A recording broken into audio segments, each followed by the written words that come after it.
Bayangkan seorang ketua DPR, pejabat tinggi negara, tiba-tiba viral bukan karena prestasi, tapi karena menabrak tiang listrik. Namanya identik dengan skandal Papa minta saham, drama kabur dari KPK, hingga foto-foto yang jadi bahan olok-olok seluruh Indonesia.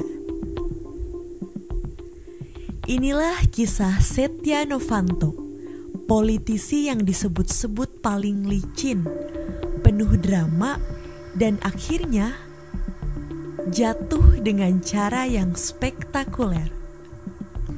Kita akan menelusuri kilas baliknya, dari puncak kekuasaan hingga jeruji besi.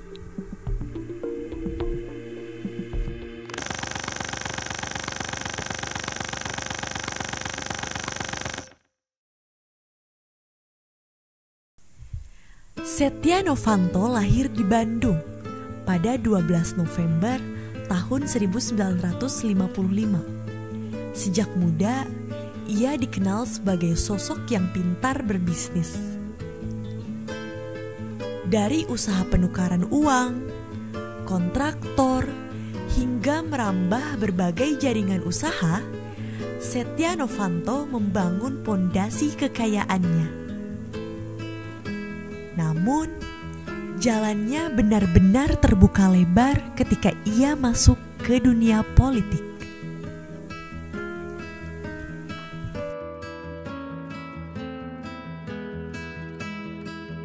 Ia berlabuh di Partai Golkar, yaitu partai besar peninggalan Orde Baru. Berkat kelihayan membangun jaringan, Setnov cepat naik daun.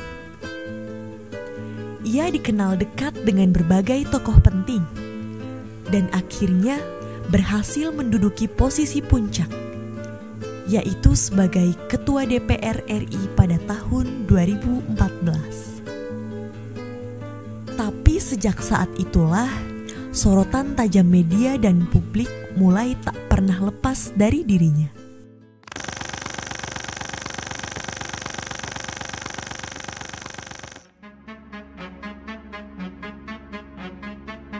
Pada tahun 2015, publik Indonesia dikejutkan oleh bocornya sebuah rekaman.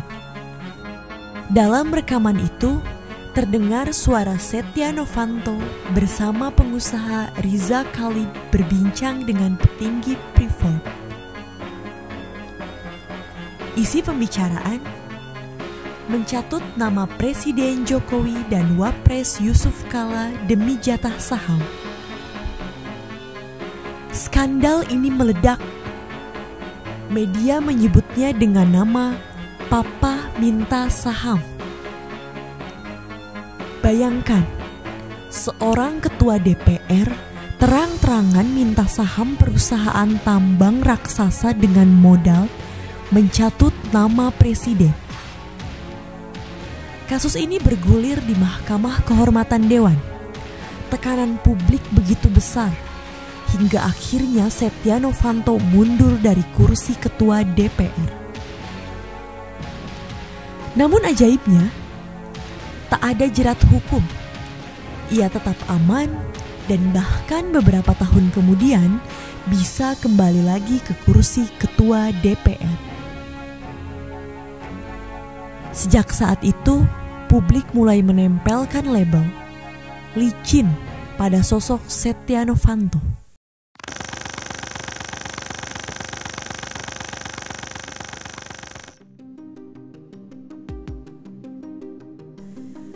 Kasus yang besar benar-benar menjatuhkan Setnov adalah korupsi EKTP. Proyek senilai 5,9 triliun ini bocor besar-besaran. Menurut KPK, kerugian negara mencapai 2,3 triliun. Dan siapa aktor utamanya? Nama Setia Novanto disebut berkali-kali. Awalnya, Setnov berusaha menghindar.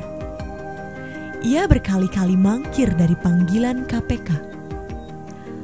bahkan sempat menghilang saat hendak dijemput paksa.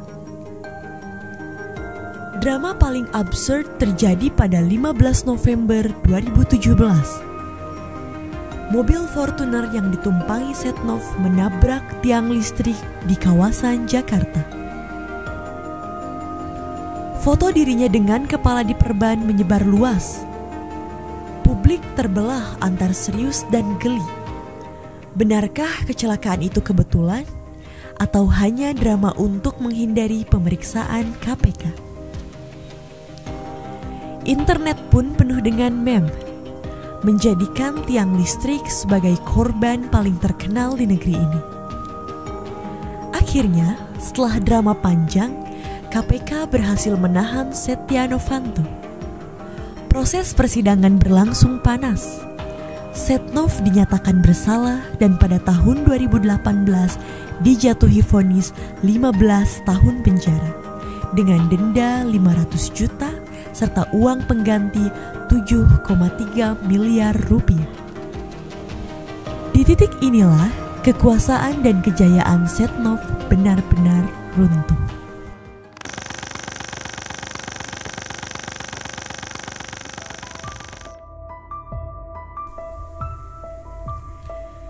Meski sudah dipenjara, nama Setia Novanto belum juga hilang dari pemberitaan.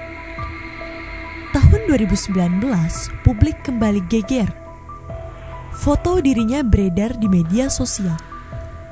Sedang berada di luar lapas Sukamiskin. Tampak santai di sebuah toko bangunan. Skandal baru pun muncul. Perlakuan istimewa bagi narapidana korupsi. Kemenkumham gerak cepat. Setnov langsung dipindahkan ke lapas Gunung Sindur, lapas dengan pengawasan jauh lebih ketat. Kasus ini menunjukkan betapa rapuhnya sistem penegakan hukum di Indonesia. Seorang koruptor kelas kakap bisa tetap bernapas lega, bahkan di dalam penjara. Dan bagi publik, semua ini menambah daftar panjang kekecewaan terhadap aparat.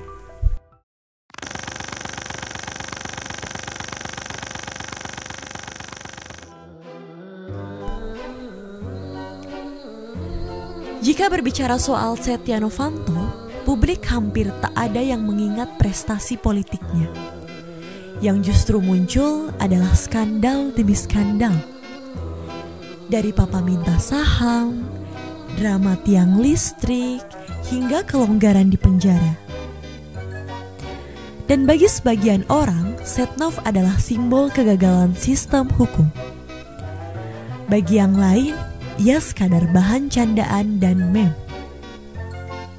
Namun satu hal yang pasti, namanya akan selalu tercatat dalam sejarah politik Indonesia sebagai contoh bagaimana kekuasaan bisa disalahgunakan dan bagaimana akhirnya runtuh karena keserakahan. Kisah Setia Novanto bukan sekadar cerita korupsi, tapi juga pengingat bahwa sebesar apapun kekuasaan, ujungnya bisa runtuh karena keserakahan. Kalau kamu ingin tahu lebih banyak tentang sejarah politik, korupsi, dan skandal besar di negeri ini, jangan lupa subscribe, like, dan share channel Gerak Publik.